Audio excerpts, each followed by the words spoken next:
A terrifying situation overnight for a family in Westwood. And what is the latest in a string of burglaries? Two masked suspects break into their home and take off with jewelry and high-end bags. We go live to Fox 11's Ed Lascos in Westwood. With what we know so far about the suspects still on the run. Ed?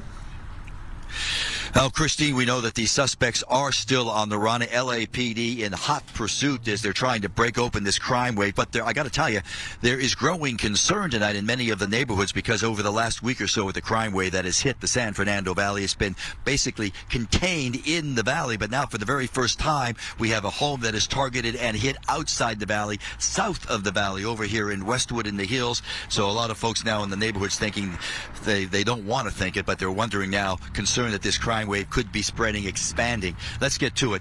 To the video we go. We'll start in Westwood. There's the homeowner. There he is. Look at, he's really shaken up. He was inside the home overnight with his family when those two burglars break in. They come face to face with the burglars. The burglars wearing masks, all dressed in black with dark hoodies, and they get away with lots of jewelry, high-end designer bags. LAPD rushes in. They have the area sealed off, and the search goes on. And then you have about an hour or so after this in Westwood, another home is targeted and hit almost. This one, though, is in the valley, Sherman Oaks. I say almost because you had two burglars here with masks. They tried to get inside the home on Noble Ave here, and the homeowner's inside for something that happened, and the burglars were chased away. They never got inside, but LAPD comes in, and it's just more of the cat and mouse situation we've seen play out night after night over the last week or so. LAPD rushes in, and the burglars rush off just before the lights and sirens arrive, and they go on to another location. LAPD chasing them, and on it goes. But this area, Noble Ave, it's just south of Ventura near the Whole Foods there, you know, in that area by the 405. And this is a neighborhood, I'll tell you, where they really have a very active neighborhood watch. Lots of high-end security cameras. They're out, the folks walking their dogs, keeping an eye out for anything that's suspicious. And yet the home in this very neighborhood is targeted, almost broken into. No wonder a lot of the folks there, the neighbors there, well, they're just frustrated. Listen. It's crazy, and it's not safe. It's not safe to take your kids out and walk them around the streets. Mm-hmm. You don't know what you'll find in the streets. It's ridiculous. What is a regular person to do? You know? It really is very frustrating. It's super frustrating. When the cops come to one area, these guys are probably also listening or have inside information of where the next particular lack of security is, and they move on to their Westwood, exactly. There must be professionals, I think, who are probably casing people and or individuals or businesses. So one always have to kind of like have not one layer of security, two layers of security to make it a little bit more difficult. Make it more difficult, he says, now live. And Ali was talking about the concern that a lot of folks have because we've been reporting the last couple of nights, LAPD redeploying a lot of assets, a lot more officers up in the valley to deal with this series of break-ins over the last week. And then you have the thought that, as many of the neighbors say, well, these crooks are sophisticated and they understand if there's more police in one area, they might be moving to another area. And that's the concern that brings us here to Westwood. But, ladies, I can tell you, LAPD is working on this. And the good thing, if there is a good thing about the break-in, especially up in the hills here in Westwood, that area ringed by security cameras, and we know that the officers, when they arrived, got some really good pictures, really good video of the two creeps who tried to break in there, and they did break in, and that's a big part of the investigation, as the chief was telling us. Good evidence to finally break open this crime wave. Well, Ed, when you hear these accounts, it's all very frightening, but at least the ones I've covered, and I know you've covered many, oftentimes the suspects are described as in dark clothing, wearing a face mask. Do we really know if these are the same suspects? No, we don't know. Investigators are hedging their bets, thinking it's all the work, as the Chief McDonald was telling us from LAPD yesterday. It's really the work, the dirty work of organized crime gangs, very sophisticated. He said some from out of the country, some perhaps from South LA. So the thinking is maybe they are connected, maybe not all the same, connected, because in any event, we've had a series of over a dozen of these over the last week or so, stretching from one end of the San Fernando Valley to another, and now the latest one here in Westwood. Kind of wondering if these thieves, these robbers, are expecting somebody home when they go into these homes. Are they really trying to target homes where it appears no one's there?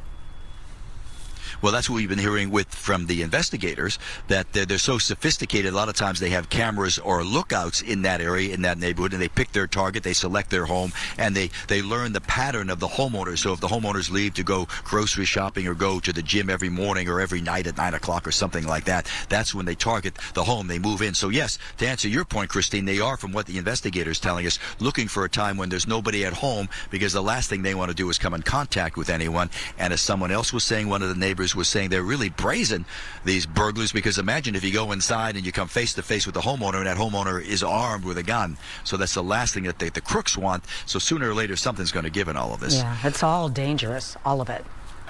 Yeah. Thank you. Take a look at this. Severe weather spawning a funnel cloud in Fresno County. It's part of a storm system that prompted a tornado warning.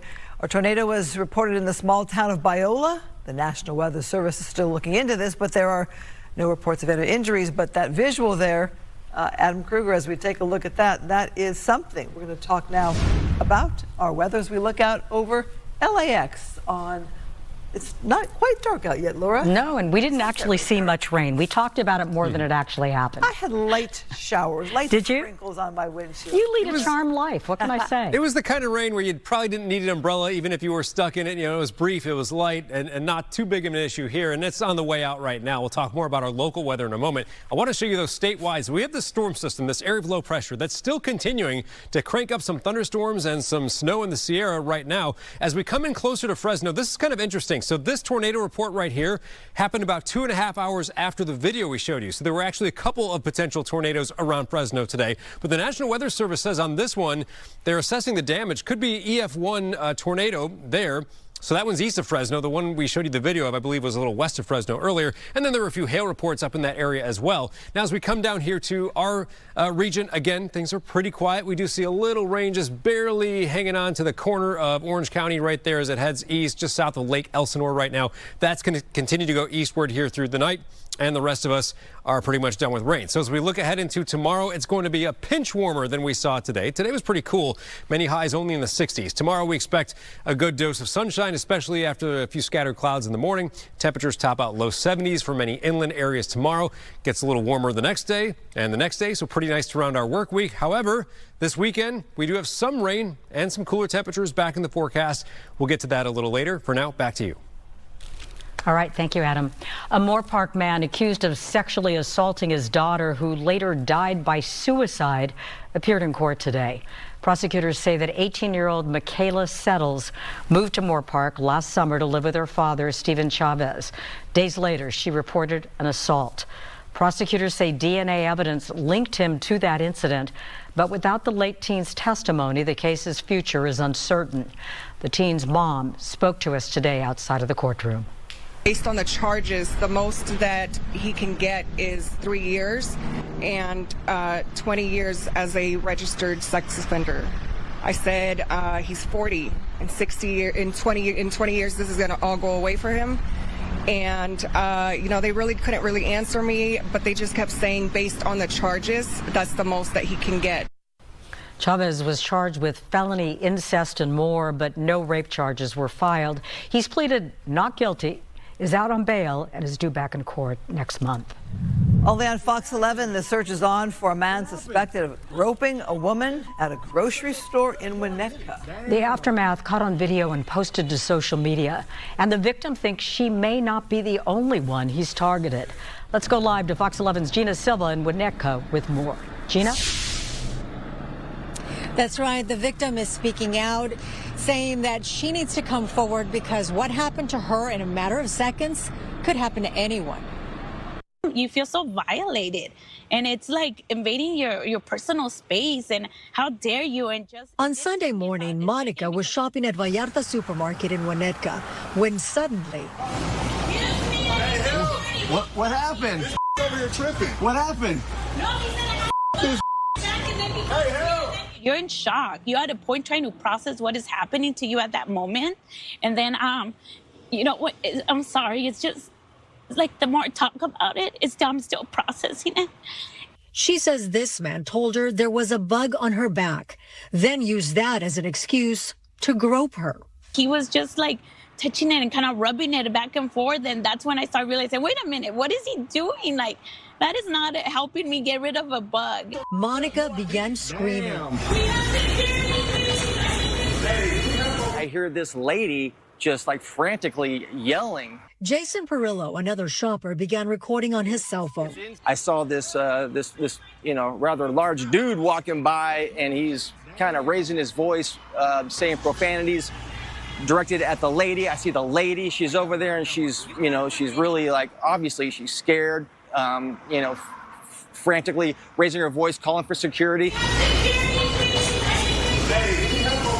The LAPD says they did take a sexual battery report. The store also says they have video of the incident. Hopefully they catch the guy and he doesn't do it to anybody else where it can lead to escalation. I mean, if you know anything about this case, if you recognize the man in the video, contact the LAPD. Christine, Laura? Well, Gina, without the Good Samaritan, it'd be really hard to pinpoint the suspect, right? He had pivotal information by taking out his cell phone. Absolutely. He says as soon as he heard her screaming, he immediately went over there and then started recording. He says, I wish I would have captured the actual assault, but, obviously the victim is very happy that he was able to capture an image of the man that she says attacked her. And Gina, how smart she was to start screaming like she did. Yes, and she told us that she also felt like ashamed, and she felt ashamed because she said, how could I have fallen for the you have a bug on your back situation? She believed him. And when he started touching her, it wasn't just like a touch to get a bug off your back. It was a different type of a touch that went on and on. And so that's when she realized, oh my God, what is he doing? And she knew at that point that it was a scam. Right. Great, she had the smarts to scream and bring attention to it. All right, Gina, thanks. In Burbank, a beloved first grade teacher is killed, her daughter fighting to survive. The police have arrested a suspect. The motive behind the stabbing attack remains unclear. Fox 11's Christina Gonzalez has the latest from Burbank. It was 25-year-old Mira Varma who called 911 yesterday morning saying she had been stabbed along with her mother, Artie. 24 hours later, as investigators continue working at the house, Burbank police announced they have a suspect in custody. 30-year-old Sergio Mesa Fraire, arrested at his father's apartment off Brighton Street. Yeah, that's the son, remember? His son. Neighbors say Fraire grew up here and didn't seem to have any issues. He was a very nice guy. It also seems investigators did remove evidence from that location. And they did locate items believed to be involved in the crime. Mr. Frere was arrested and booked for murder as well as attempted murder. Murder because Artie Varma did not survive. Flags were flying half-staff at the Bret Hart Elementary, where the 59-year-old was a very popular first-grade teacher. Mira Varma remains hospitalized. On her website, she describes herself as a mental health activist, showcasing photos with Oprah Winfrey and President Biden. Success. She was a speaker in the well-known TED Speaker platform. The 25-year-old does remain hospitalized, but is able to speak with investigators. The relationship between the suspect and the two victims, as well as the motive, remains unclear and under investigation. A lot of stress in this world today. He might be, hard on luck and not have enough money, and, bills are piling up, so people do stupid things. Definitely. Well, anything's possible. Anyone could snap. And while investigators are not speaking about motive, they are telling us that the way they tracked down their suspect is they followed him from a security video to the next security video along the homes from here all the way to where he was captured about 3 miles away. In Burbank, I'm Christina Gonzalez, Fox 11 News. And new tonight, nurses across California are outraged after Sacramento lawmakers blocked a major health care reform bill. The state assembly failed to advance AB 1900, or CalCare, which aimed to create a single-payer system. The California Nurses Association is calling the move a failure in leadership, pointing the finger directly at Democrats who hold a supermajority in the legislature. Despite support from over 300 organizations and 2/3 of voters, nurses accuse Democratic lawmakers of caving to corporate interests. The U.S. military has dropped its flu vaccine mandate. Secretary of War Pete Hegseth says troops can now choose whether to get the shot, medical autonomy, and religious freedom. Military branches can request to keep the mandate, but must act within 15 days. This change comes after vaccines became a hot-button issue during the COVID pandemic. Public health experts still recommend annual flu shots for most Americans. A deadly crash in northern Mexico is raising serious questions tonight. 2 U.S. officials and 2 Mexican agents died when their vehicle plunged into a ravine and exploded in Chihuahua. Reports suggest the Americans were part of a secret CIA mission targeting drug labs. Mexico's President Claudia Sheinbaum says the operation wasn't authorized and could breach sovereignty. She's demanding a full investigation into possible violations of Mexican law. The U.S. hasn't confirmed the allegations. The latest on the U.S.-Israel-Iran war. A fragile truce is being extended tonight, but the naval standoff remains at a boiling point. President Trump has extended the ceasefire with Iran at the request of Pakistani leaders hours before the original 2-week window was set to expire. The extension pauses active strikes. The White House is maintaining a hard line. Trump has ordered the U.S. military to continue its naval blockade of Iranian ports until Tehran submits a unified proposal for peace. The move comes as the Pentagon unveils a massive budget request seeking to triple spending on drones and air defenses to $74 billion following heavy drone warfare in the Middle East. Meanwhile, tensions are flaring at the UN, where Iran's accusing the U.S. of piracy after American forces seized an Iranian cargo ship near the Strait of Hormuz. For now, Vice President J.D. Vance and his planned trip to Pakistan is on hold. The Speaker of the Iranian Parliament is taking to social media to directly troll the Trump administration's signature slogan. In a pointed post on X today, the Iranian speaker questioned the true motive behind the war, asking, quote, "They'll sell war to make what great again?" The post featured a parody poll mocking the MAGA acronym, asking followers if the war is meant to make inflation, unaffordability, oligarchs, or what he called the Epsteinocracy great again. President Trump's approval on the economy has dropped to 30%, down 8 points in 1 month, according to a new AP poll. Rising inflation, high energy costs, and the ongoing war with Iran are major concerns for Americans. Republicans are also losing confidence, with only about half supporting his handling of living costs. Overall, just 33% of Americans approve of Trump's job performance. Former Fox News host Tucker Carlson says he regrets supporting Donald Trump's 2024 presidential campaign. On his podcast, Carlson admitted feeling, quote, tormented by his role, especially over Trump's actions in the Iran war. Carlson criticized Trump's threats toward Iran as evil and apologized for misleading Americans. Trump dismissed Carlson's comments on social media, calling him overrated. Meantime, the confirmation hearing for President Trump's pick to lead the Federal Reserve got underway today. Kevin Warsh told lawmakers he wasn't pressured to lower interest rates despite Trump's public calls for cuts. Warsh, a former Fed official, said he'd act independently if confirmed. His nomination faces challenges, including a Justice Department investigation involving the current chair, Jerome Powell, and opposition from Senate Democrats and some Republicans. To the President, to the Congress, the nation, I owe my best judgment and my most faithful efforts in serving the mission that you and Congress assigned to the Federal Reserve. Warsh emphasized the Fed's independence and pledged to address inflation if confirmed. As of now, there's no vote scheduled. Current Fed Chair Jerome Powell's term is set to expire May 15th. Go ahead right here at 8 o'clock. A candidate with a personal stake in the fight after losing his home to a wildfire. Merritt Farron is now running for California Insurance Commissioner.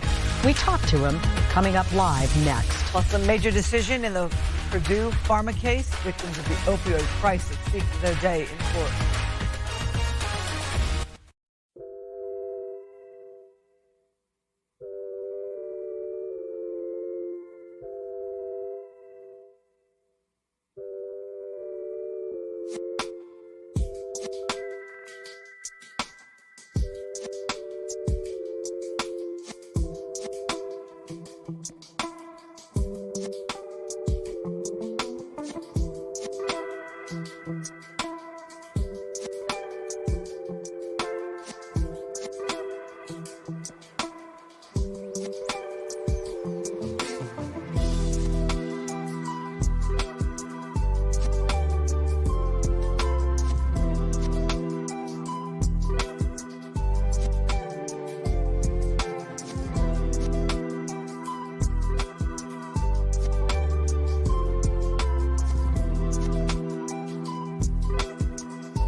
Fox 11 is covering the races you decide, and a pivotal contest is the June 2nd primary to choose California's new insurance commissioner. Merritt Farron is running for after losing his home in the Palisades fire, now promising to hold insurers accountable. Joining us live now in studio, I can see why you have a vested interest in the topic.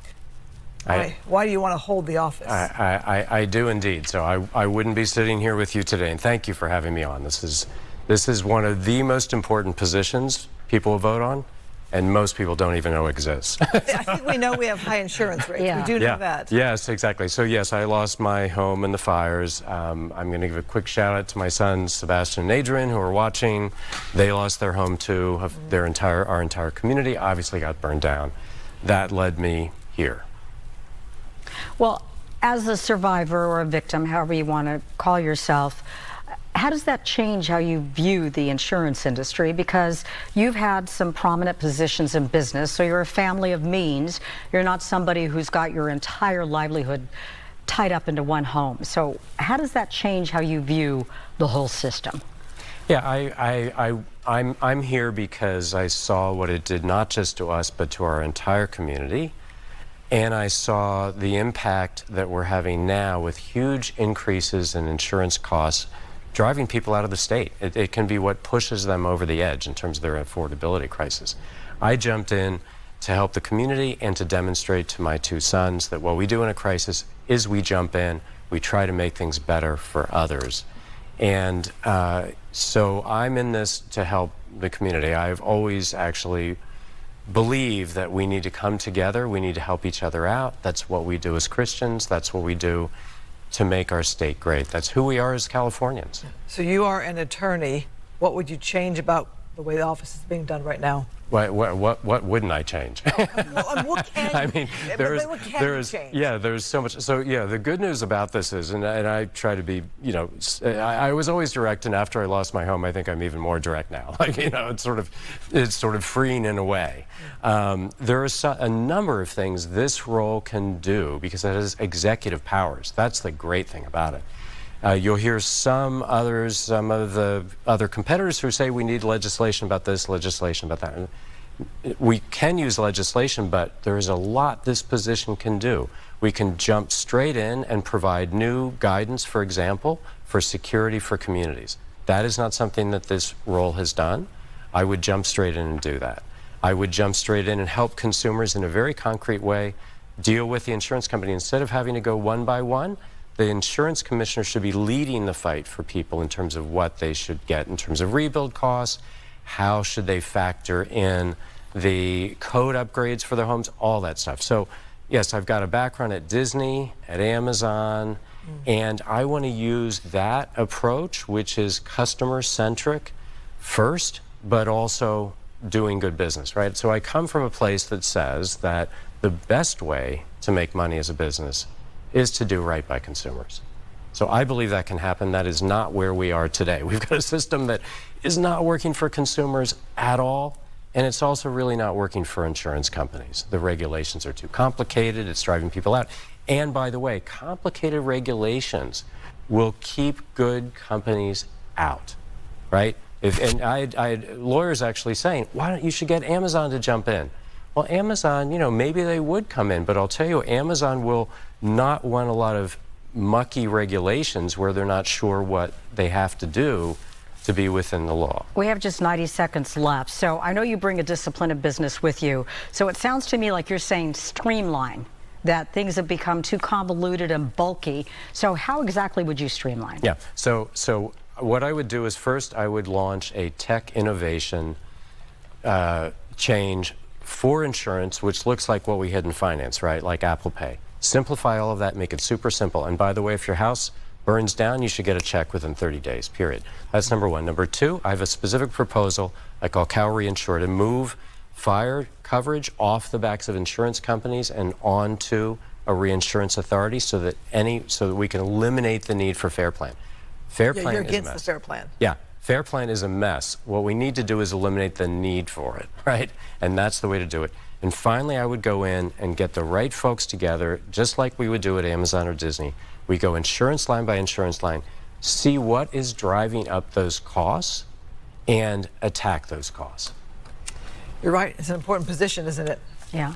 Incredibly important. It is. I love this state, and I hate to see great people leaving the state, and they are leaving the state. Insurance has become a big piece of that. That's the piece I would attack.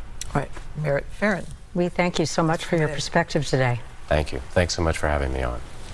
And coming up right here, an iconic local studio with nearly a century of history could soon belong to Netflix. Say how much the price tag has dropped.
Weather is sponsored by My Home Sold.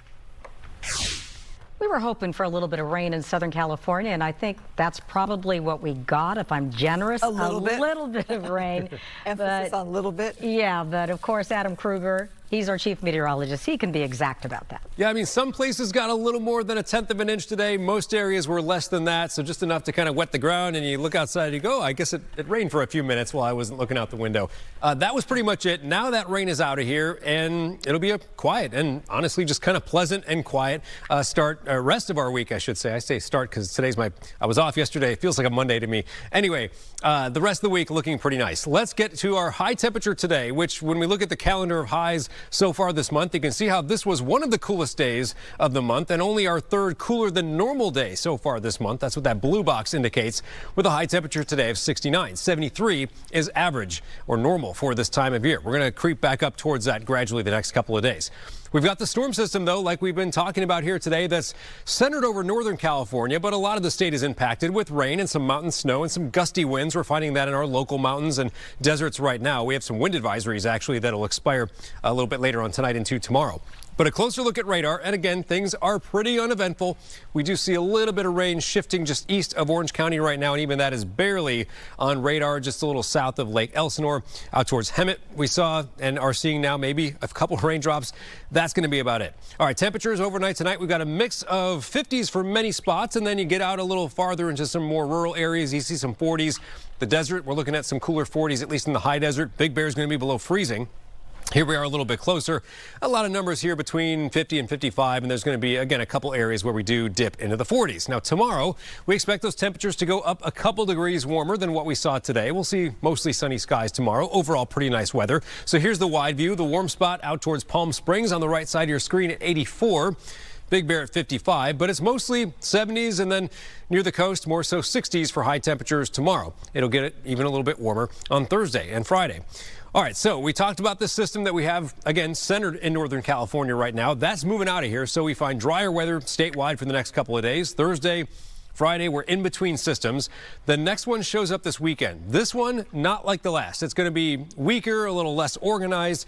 Yes, it's going to be a little cooler as it arrives, and yes, some scattered or spotty showers will be possible, but it doesn't look to be extreme or high impact or anything like that. So at least this model shows potential for, again, a couple hundredths here and there, mostly less than a tenth with this next potential round of rain on Saturday. I'll put the chance at 20%, which means the coverage of the rain should be about 20% of our broad area here in Southern California. So minimal coverage. Same thing Sunday, just a 10% chance. And then Tuesday, we might actually see another system coming in at that time.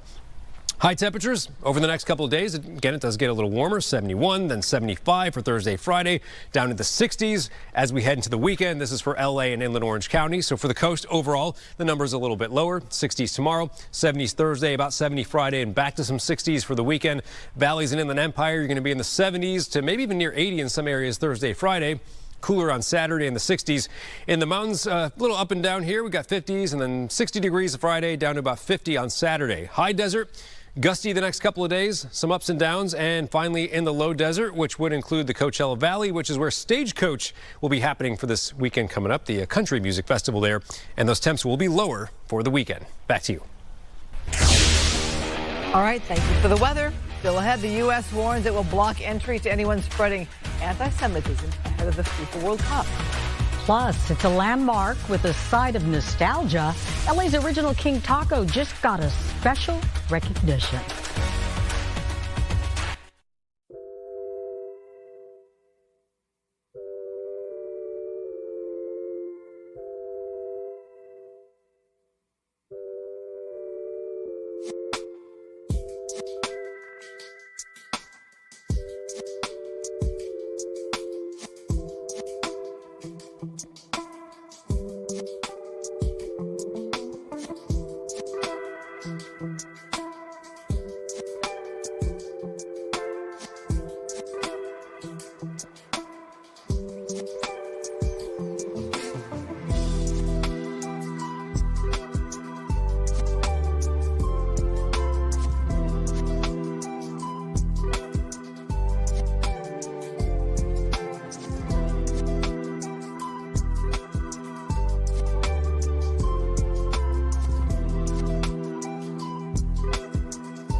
live across SoCal. This is LA Live News Tonight on Fox 11 Plus. New tonight, growing fears in Pacoima after yesterday's plane crash. The pilot miraculously pulled from the wreckage alive, but now voices are getting louder to shut the airport down for safety concerns.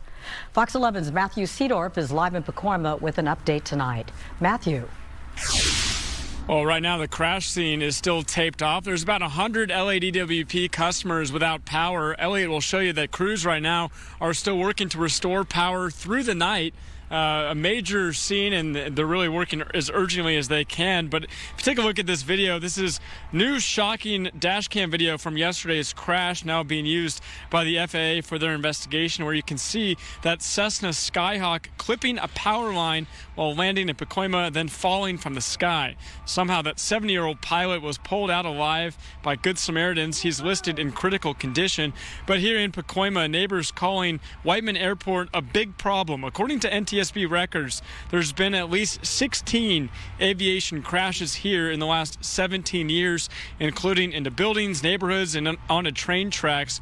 We reached out to LA Councilwoman Monica Rodriguez to voice these concerns, and she says they already contacted the NTSB, and since 2020, they've been calling on the county-owned airport to be shut down. There was a couple crashes before. They should close that thing down, bro. Yeah, is it bad? Like, what do you think about it? It's bad, bro. You know, they fly too down, you know, like they almost hit the poles most of the time, you know. People up and down the street have issues with it, like they're worried about it. Yeah, I mean, look how low the planes are coming. They could hit a power line, anything, right up over us and blow us all up. So it is a danger to us. We reached out to LA County Board of Supervisor Lindsay Horvath, and she says that safety is her top priority, but she really didn't respond to any concerns about safety at the airport and those calling for it to be shut down. Reporting live time, Matthew Seedorf, Fox 11 News. Matthew, the other day we had video of the aftermath where the plane was already crashed and people were pulling the pilot out from underneath. But to see that video of how it all happened, that was quite something. Yeah, it is shocking just how quickly that happened, right? I mean, you're talking just a matter of a second from when it clips the power lines to when it's on the ground, and then those Good Samaritans rushing in there, and somehow that pilot was pulled out alive, just listed in critical condition. Well, you know, there are always cries to shut down an airport when something like this happens. How critical do you think Whiteman Airport is to the area, Matthew? Yeah, I mean, speaking with neighbors here, I mean, they said that they don't use the airport. It wouldn't really bother them if it was shut down, maybe turned into something else that was more useful. But obviously, if you speak with pilots here, they'd probably argue against that. They probably use it frequently. I know that it's used by pilots that are learning to fly. We've seen some doing touch and goes today. So, yeah, I mean, I guess it depends who you speak with. All right. Thank you. Tonight, a federal judge in New Jersey has delayed Purdue Pharma's sentencing, siding with opioid crisis victims. Outside the courthouse, families protested, demanding to confront the OxyContin maker in person. The judge ruled victims deserve to be present. Purdue plans to plead guilty next Tuesday, pay $225 million, shut down, and focus on addiction treatment. The Sackler family will pay up to $7 billion in a settlement. Since 1999, opioids have been estimated as the cause of 900,000 American deaths. LAUSD is planning new limits on digital device use in classrooms. Officials say the move aims to reduce distractions and improve focus on learning. Teachers will be encouraged to incorporate more hands-on activities and traditional teaching methods. This is a change in policy when computers were seen as necessary to continue education during the pandemic. More recently, parents and educators have raised concerns about excessive screen time's impact on students' health and development. A teacher strike in southeast LA County is getting ugly. Teachers are also planning to recall all 5 members of the school board. Strike happening at the Little Lake City School District. The walkout affects 9 campuses in Norwalk, Santa Fe Springs, and Downey. Some 200 teachers walked off the job last Thursday. Students remain in class, though. The district has hired substitute teachers for roughly $500 a day, a rate the teachers union says is roughly triple the normal daily rate for subs. Striking teachers are demanding smaller class sizes, more special education support, and lower health care costs. The union says that a recent reduction to benefits is costing some teachers an extra $1,400 a month. I had to drop my insurance halfway through my infertility treatments because of this increase. I know many others around me are also paying out of pocket. Mine got cut, and I can't afford $1,400 a month. The district says a shrinking budget makes the teachers' demands unattainable. Meantime, the teachers' union says it's filing paperwork and gathering signatures to recall all 5 members of the Little Lake School Board, accusing them of failing staff and students. A Palisades fire survivor is celebrating a milestone birthday. 98 years old, Fox 11's Nick Garcia is in Culver City with Lavinia Jenkins' incredible story.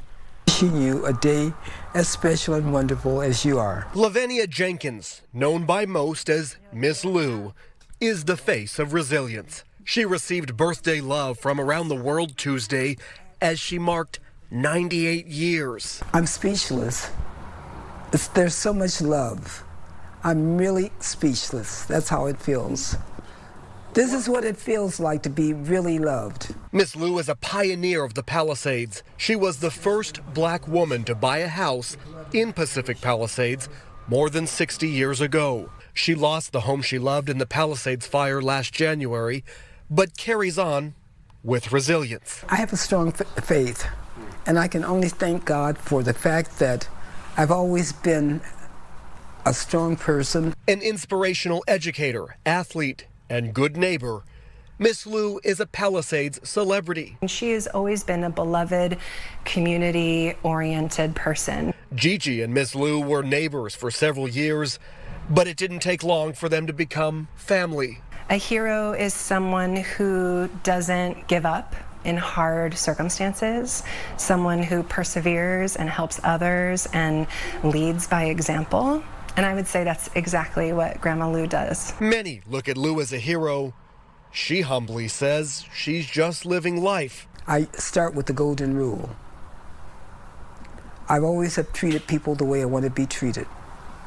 And then the other thing I add is I've always tried to live healthily. A lifetime of kindness and love and resilience at every turn. Nick Garcia, Fox 11 News. So sweet. Yes. Uber tonight facing a lawsuit in California over claims it shortchanged drivers and violated Proposition 22. That 2020 law allows app-based drivers to remain independent contractors. Drivers allege Uber failed to provide a promised appeals process for deactivations, leaving many ousted workers struggling financially. Uber calls the lawsuit a publicity stunt. The suit was filed in Uber's home base, San Francisco.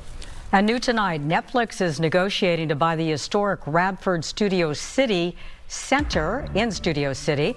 The 55-acre studio, built in 1928, has hosted iconic television shows like Seinfeld and Gilligan's Island. Now, once valued at nearly $2 billion, the property is now priced between $330 million and $400 million after its previous owner defaulted on a $1.1 billion loan. If the deal closes, Netflix could further expand its production footprint and revive the storied lot known as Hit City. Also new tonight, LA's film and television industry has lost more than 40,000 jobs since 2022. Today, Mayor Karen Bass announced the creation of 2 pilot programs that would make it easier for productions to shoot movies, television shows, and commercials right here in Southern California. About the workforce, the middle-class jobs, the Teamsters, the laborers, the stagehands, the caterers, the makeup artists, and all of the ancillary businesses that people don't think of connected to the industry. So it is not just important for the industry itself, but all of Los Angeles who benefits either directly or indirectly. This is a backbone of our economy. Well, the mayor also announced that all productions will receive a 20% discount on parking at city lots for a year. That matches a deal that was recently offered to help keep Baywatch at Venice Beach. Florida Congresswoman Sheila Sherfilis McCormick has resigned amid a federal corruption scandal. The Democrat stepped down today, avoiding an expulsion vote after a House ethics report accused her of misusing $5 million in FEMA relief funds during her 2022 campaign. She's now facing federal charges for wire fraud and conspiracy, a possible 53-year prison sentence if convicted. The former Congresswoman denies the allegations, calling them politically motivated. The Trump administration is issuing a stern warning ahead of next month's FIFA World Cup. U.S. anti-Semitism envoy Yehuda Kaplan says individuals involved in spreading anti-Semitism abroad will be blocked from entering the U.S. Kaplan said that entering the U.S. is a privilege, not a right. And officials will use existing visa laws to screen fans and politicians alike. Iran's participation in next month's FIFA World Cup is hanging in the balance as geopolitical tensions clash with the world's biggest stage. The White House World Cup Task Force confirms the Iranian national team is still scheduled to land in Arizona on June 10th for training. The squad is slated to compete here in LA and Seattle starting June 15th. Iranian officials say they will make a final call on whether to compete based on player safety, citing concerns over the security climate in the U.S. World Cup tickets go on sale tomorrow morning at 8 a.m. on FIFA.com. Now, this marks 50 days until the tournament begins, with 8 matches set for SoFi Stadium, beginning with a U.S. match against Paraguay on June 12th. Fans can choose seats directly or use a best seat feature. Officials are expecting record-breaking crowds, and we here at Fox 11 are very excited about it. Yeah, we are your home for the World Cup. We're preparing you for the games that are set to start in June. Every Friday night at 10:30, football is few stars over. Airs actually over on Fox 11 and streaming on Fox Local. It's a really fun show. If you've never seen it, we've got some great stories to get you ready for FIFA. Yeah, it's going to be a lot of fun. Big for LA. Coming up right here, a family's peaceful morning turned tragic when a mountain lion attacked and killed their 2 large dogs. While the owner says the attack is unlike anything he's seen in over 30 years. Next.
A family is mourning tonight after a mountain lion killed 2 of their dogs. The attack happened in broad daylight at their home in Yucaipa on Saturday morning.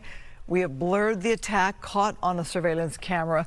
The dog's owner says he's lived in the home for 31 years, describes the area as rural and hilly with families and kids in the neighborhood. He also says they're used to wildlife, but noting that nothing like this has come close before, and in broad daylight it happened. His dogs were big too. They were large, a 90-pound Alaskan Husky and a 65-pound Anatolian Shepherd. The family believed they would be safe. I spoke to the dog's owner tonight. Never did it cross my mind. Hadn't really heard or seen any warnings of mountain lions in the area. Are you in a neighborhood, or is there access to wilderness right where you live? Oh, yeah. We certainly very much recognize where we live. We're used to bears almost on a daily basis, deer on occasion, certainly coyotes. It's Roger Schultz, the dog's owner, describing the attack to me. The California Department of Fish and Wildlife sent us a statement saying biologists will follow up with the family today. Still have more news ahead at 8. But first, here's a preview of what's coming up at 9. Mysterious deaths and disappearances of 10 U.S. scientists, including a Caltech astrophysicist, fatally shot at home, now under FBI investigation. Could sensitive research be the link?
Morning.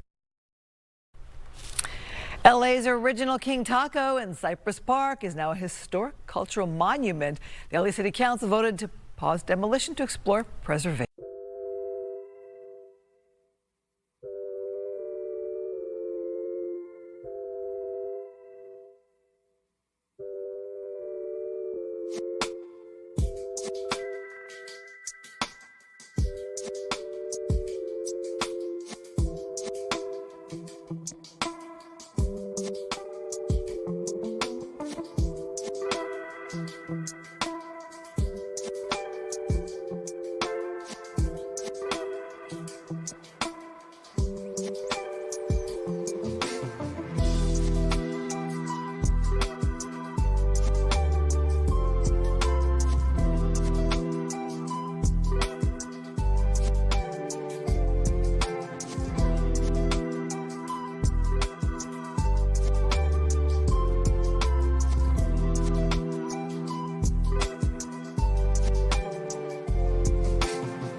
across SoCal. This is LA Live News Tonight on Fox 11 Plus.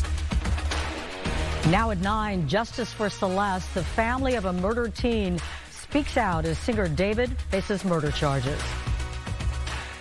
This is At Last Goes Tonight, live Westwood, not the Valley, where the latest home is targeted for those home break-ins and burglaries that continue night after night. Stand by for that. And in the weather, you probably noticed we had some rain today. Temperatures a little cooler because of this system, but it's moving away with improving weather, or at least some warmer temps and drier weather. I would consider that improving over the next couple of days. We'll get to those details coming up. Plus, an elderly pilot is hospitalized after crashing his plane into a Pacoima parking lot, knocking out power to the area. We're live with the latest. Good evening. You're watching LA Live News Tonight. I'm Laura Diaz. In tonight for Marla Tejas. A terrifying situation overnight for a family in Westwood in what's the latest in a string of burglaries. 2 masked suspects break into their home and take off with jewelry and high-end bags. Let's go live to Fox 11's Ed Laskos in Westwood with what we know so far about the suspects still on the run tonight. Ed? Laura, you're right about that. They are still on the run. No arrest made here, but I'll tell you, even more concerning for a lot of the neighbors is this crime wave that's really been hitting one end of the San Fernando Valley from one end to another, really over the last week or so, that activity may now be spreading on the move, moving from up in the valley to here on the west side and Westwood. To the video we go. Watch. Yet another night of cat and mouse. LAPD rushes in, chasing the burglary crews who rush off to their next hit. But on this night, one of their targets, one of their homes that they hit, not in the valley, but it's here, in Westwood of all places, in the hills above Sunset. It's crazy, and it's not safe. It's not safe to take your kids out and walk them around the streets. You don't know what you'll find in the streets. It's ridiculous. It really is very frustrating. It's super frustrating. And super concerning as the crime wave that's hit the valley with all its home break-ins, home burglaries the past week or so could now be on the move, moving further south. When the cops come to one area, these guys are probably also listening or have inside information of where the next particular lack of security is, and they move on to there. Westwood. Westwood, exactly. Westwood. He's the homeowner. See him there? He's shaking. He's inside when the burglars break in. They come face to face. The burglars wearing masks. They leave this duffel bag behind, but they do get away, investigators tell us, taking a lot of jewelry and high-end bags. This about an hour later, and it's more cat and mouse here. Now it's back in the valley. 2 burglars dressed in their black hoodies, chased away by the homeowners before they could even break inside. They never got inside here on Noble Ave to do their dirty work. I don't know. I still don't know why or how or exactly what happened, but yeah, it's just unsettling to hear. Eyes wide open, I'll tell you, here just south of Ventura, where it's a sign of the times everywhere. Everybody's watching with their high-tech cameras, with their dogs, and with their big-time neighborhood watch. Suspicious cars, suspicious activity. I don't think a lot of these decisions are hastily done. I think people probably case the homes. And now the investigators agreeing with Ali there, one of the neighbors. But this is an interesting another part of this story. That neighborhood up in Sherman Oaks, it's right off the 405, just south of Ventura by the Whole Foods that's over there. It's a neighborhood where they have a lot of a neighborhood watch program. Everybody's out there walking their dogs. They have a lot of high-end security cameras, and yet it happens there. So a lot of the neighbors really dejected by that, frustrated, saying, what do we got to do? But then, Laura, on the other hand, you have investigators saying those security cameras did their job because they got some good pictures, some good video of the suspects they're looking for, as LAPD really pouring in a lot of resources, a lot more cops to try to finally break open this crime wave. Well, obviously, that'll be important evidence for them to pour over. But, Ed, I mean, at this point, there just aren't enough police to go around. And even though we know this new detail has been assigned, they must be weary of the whole thing. Yeah, very much so. The neighbors saying, and they admit it, they follow the news conferences, the reporting that we've been doing, and the Chief McDonald from LAPD saying we just, we don't have the resources. We're doing the best they can. So that's why you have a lot of these neighborhood watch programs. But then they're frustrated saying, we're doing everything by the book, signs all over the place, and yet it's still a problem. Luckily, though, up in Sherman Oaks, that that attempted break-in never happened. They were scared off. But over here in the hills in Westwood, that's the one that's really concerning to a lot of folks, saying, what's going on? It's been confined to the valley. Now it's coming over to the hill. It's coming through the pass, and there are a lot more concerns tonight. Now, this summer, we talked a lot about those South American crews, and they certainly found evidence to link them to another country. But at this point, are you hearing from your sources that this is somebody who's taking part in this locally, or perhaps it is another crew from out of the country? Well, what we got from Chief McDonald at the top of LAPD is it's a very organized group, organized gang, as he put it, very sophisticated. And there are ties to other countries, but also, he said, even ties to South LA.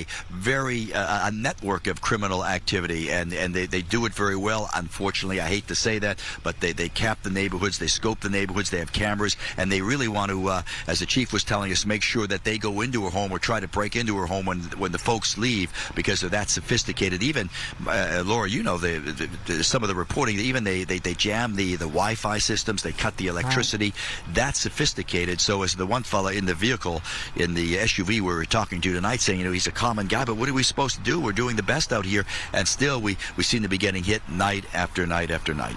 It's all very discouraging, but we really need our neighbors at a time like this. Mm-hmm. Thank you so much, Ed. Appreciate that. Well, we're also talking about the weather this evening. We thought maybe we'd get some raindrops. I think they were hard to count. We're looking out there over the beautiful city of LA as we turn to Chief Meteorologist Adam Kruger. How much of a rain event would you call this? A pretty low end for sure. If it was like a 1 to 10, I'd say like a 2 or something like that. I mean, we had a few hundredths of an inch, some spots a little more than a tenth or so in our region anyways. Meanwhile, farther up in central California, a big deal today. We'll talk a little bit more about that later, but they had severe storms, even tornadoes near Fresno a little bit earlier today. But right now on radar here locally, just on this 1 hour loop, you can see that we've lost the last little bit of just some light rain showing up, and rain is now done for at least a couple of days. And I say that because this weekend we might actually get a couple of showers returning. Those temperatures also cooler today as we have this system passing through California. So you can see the numbers right now. We've got a mix of temps depending on where exactly you are, but a lot of the basin and even into the valleys, the IE, just a little bit above 60 degrees right now. Overnight tonight, it'll drop down into the 50s for a lot of the area, even some outlying 40s in some parts of the valleys, the Inland Empire as well. Here's the hour-by-hour breakdown all the way up to about 4 o'clock in the morning. And then for tomorrow, as we start off at 8 o'clock in the morning tomorrow, about 57 degrees. We're going to warm up to slightly above 70 tomorrow afternoon. It's going to be just a pinch warmer than what we saw today. Today it was upper 60s for LA, for example. The map for Southern California tomorrow, again, temperatures slightly warmer than today. Not by much, though, but overall pleasant weather, good dose of sunshine, 60s along the coast, some low 70s as we go farther inland. The few days after that, it gets a little warmer, but we do have that potential for at least some light rain back by the weekend. I'll get to that a little later. Laura? All right. Thank you, Adam. A 14-year-old girl's family is demanding justice tonight after singer David was charged with her murder. In a new statement to the California Post, Celeste Rivas's family says, "We would like to thank the Los Angeles Police Department and the District Attorney's Office for their hard work. We would also like to thank the people of Lake Elsinore for all their support. Celeste was a beautiful, strong girl who loved to sing and dance. Every Friday night was movie night, and we spent wonderful times together." It goes on to say, "We love her very much, and she always told us that she loved us. We miss her deeply. All we want is justice for Celeste." Celeste Rivas's dismembered body was found in September in the trunk of a Tesla that belonged to the singer at a Hollywood tow yard. David, whose real name is David Burke, is charged with first-degree murder, lewd acts with a child under 14, and body mutilation. Just yesterday, he pleaded not guilty and remains held without bail. If convicted, he faces life in prison without the possibility of parole or the death penalty. In Burbank, a well-loved first-grade teacher has been killed, and her daughter is in critical condition after a stabbing. While police have made an arrest, the motive is still unknown. Fox 11's Christina Gonzalez has the latest details. It was 25-year-old Mira Varma who called 911 yesterday morning saying she had been stabbed along with her mother, Artie. 24 hours later, as investigators continue working at the house, Burbank police announced they have a suspect in custody. 30-year-old Sergio Mesa Fraire, arrested at his father's apartment off Brighton Street. Yeah, that's the son, remember? His son.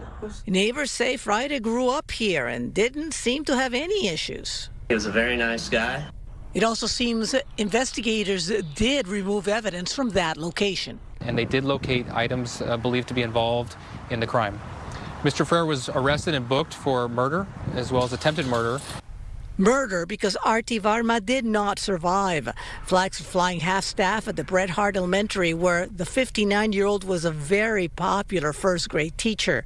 Mira Varma remains hospitalized. On her website, she describes herself as a mental health activist, showcasing photos with Oprah Winfrey and President Biden. Success. She was a speaker in the well-known TED Speaker platform.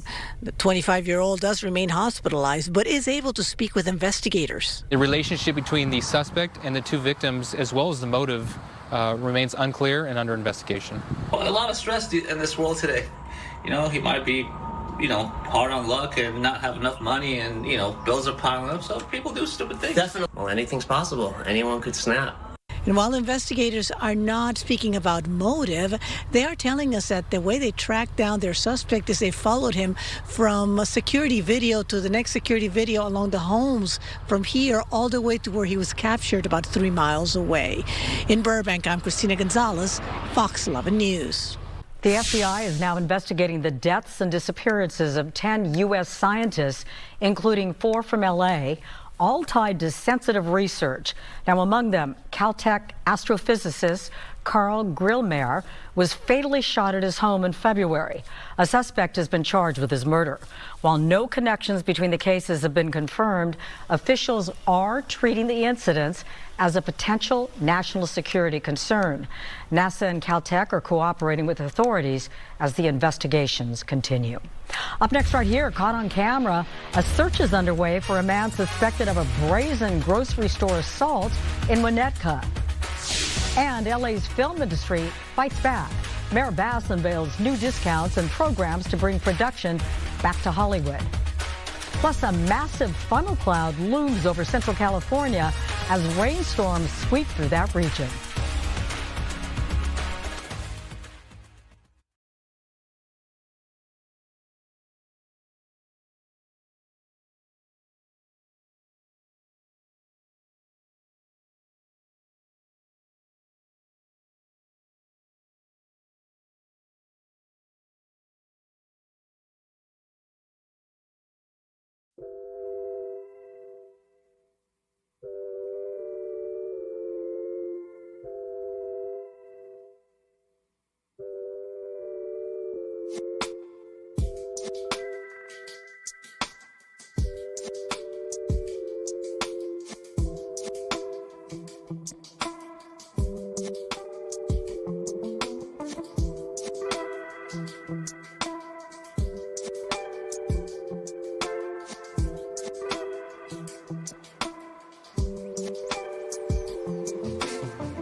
Only on Fox 11, the search is on for a man suspected of groping a woman at a grocery store in Winnetka.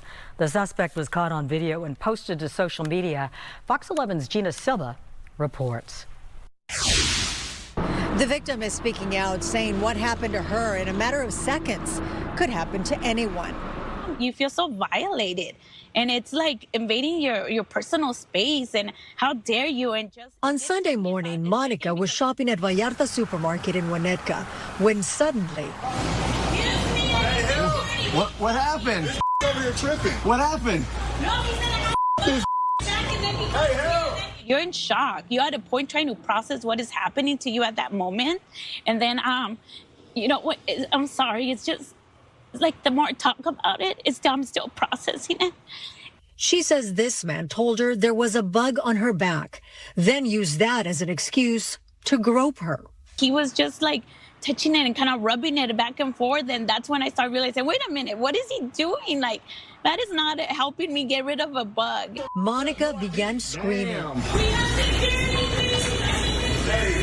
I hear this lady just like frantically yelling. Jason Perillo, another shopper, began recording on his cell phone. I saw this rather large dude walking by, and he's kind of raising his voice, saying profanities directed at the lady. I see the lady, she's over there, and she's really, like, obviously she's scared, frantically raising her voice, calling for security. The LAPD says they did take a sexual battery report. The store also says they have video of the incident. Hopefully they catch the guy and he doesn't do it to anybody else where it can lead to escalation. I mean, contact the LAPD if you know anything about this case. Reporting from Winnetka, I'm Gina Silva, Fox 11 News. Weather is sponsored by American Career College. Well, Southern California saw some rain. A funnel cloud was spotted over Fresno County in the San Joaquin Valley around 2 o'clock. So far, no confirmation of whether it actually touched down or if anybody was hurt there, but it would certainly get your attention. As we turn now to our chief meteorologist, Adam Kruger. We didn't see anything like that here in Southern California. No, we did not, thank goodness. But that's also a good reminder that if, the very few times we might get a tornado somewhere in SoCal, it usually looks like that one right there, which is very small and brief and tends to not, do a whole lot of anything too bad. It's usually very just a short-term kind of thing and very small. There was actually another tornado near Fresno, aside from that one we showed you today, at least potential one. I'll talk about that in a second. But here's our live view. We've got a quiet night, a couple of showers that have fizzled out by now, and it's going to be dry for the next couple of days with some temperatures that'll be a little warmer than what we saw today. But here's that system, winds winding around it counterclockwise, and that's still driving in some moisture across some of the mountains in the central part of the state, and also just a good dose of wind in our local mountains and in the deserts as well. That's going to continue tonight, but any wind advisories we saw today kind of come to an end tomorrow. Let's come in a little closer, though, near Fresno. This is kind of interesting. So the video we showed you was from a possible tornado or funnel cloud that was northwest of Fresno a little bit. And then about 2.5 hours after that video you saw, there was another tornado. This one more likely actually a tornado. This was northeast of Fresno. And the National Weather Service damage assessment team out on this one saying it's the damage they're seeing with the trees from this consistent with an EF1 tornado. So that's pretty substantial stuff up there today. Meanwhile, here locally, again, yes, we got some scattered light showers. It's all gone right now on radar. We don't expect anything else to show up. We didn't get a whole lot of rain across the basin to the Inland Empire, Orange County. There were a couple spots here and there. It was concentrated more so around Ventura County. That's where we saw several rain gauges pick up a little bit. This is, showing that most areas less than 1/10 of an inch, so not too substantial here locally. So now that system is moving out. Here it goes the next couple of days. We've got dry weather, not just locally, but for a lot of California. Temperatures will start to come up a little bit. Our next storm system is a weaker one, but will impact us by this weekend. So the timing's not great here. We have a chance for a few showers on Saturday, maybe Sunday as well. This model shows, if you're wondering how much rain might fall out of this weekend, that it's likely to be on the light side. So it's going to be scattered, couple hundredths, most areas less than a tenth. Can't rule out maybe more than a tenth in some of the mountains. So that's going to be Saturday. Maybe a few raindrops continue into Sunday. I've got the rain chances pretty low because we don't expect the coverage of the rain to be that great. And then again, Tuesday of next week might be another opportunity for some rain. Next few days, those temperatures will come up a little bit. Nothing too drastic, but 71, then about 75 Thursday and Friday. We do see temperatures come down with that slight rain chance this weekend. That's when highs will be in the 60s for LA and inland Orange County. This is for the coast now. So temperatures still cool tomorrow. 70s on Thursday, back to 60s for the upcoming weekend. Valleys and Inland Empire, as we often see, will be warmer than the coast and LA and inland Orange County. So we've got 73 and then 78, 77 for the next couple of days. We do see that drop off with some 60s on Saturday, back to low 70s in these spots on Sunday, and more 70s next week. Laura? Hey, thanks, Adam. We need those April showers. Coming up right here, burgers and beats. K-Rock teams up with In-N-Out to rebrand its iconic sound space.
LA's film and television industry has lost more than 40,000 jobs since 2022.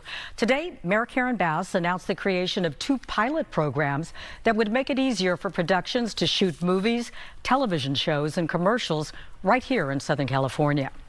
About the workforce, the middle-class jobs, the teamsters, the laborers, the stagehands, the caterers, the makeup artists, and all of the ancillary businesses that people don't think of connected to the industry. So it is not just important for the industry itself, but all of Los Angeles who benefits either directly or indirectly. This is a backbone of our economy. The mayor also announcing that all productions will receive a 20% discount on parking at city lots for a year. That matches a deal that was recently offered to help keep Baywatch at Venice Beach. And new tonight, Netflix is negotiating to buy the historic Radford Studio Center in Studio City. The 55-acre studio, built in 1928, has hosted iconic TV shows like Seinfeld and Gilligan's Island. Once valued at nearly $2 billion, The property is now priced between $330 million and $400 million after its previous owner defaulted on a $1.1 billion loan. If the deal closes, Netflix could further expand its production footprint and revive the storied lot known as Hit City. K-Rock and In-N-Out Burger are teaming up. The radio station's iconic performance venue on Wilshire Boulevard is now the In-N-Out Burger Sound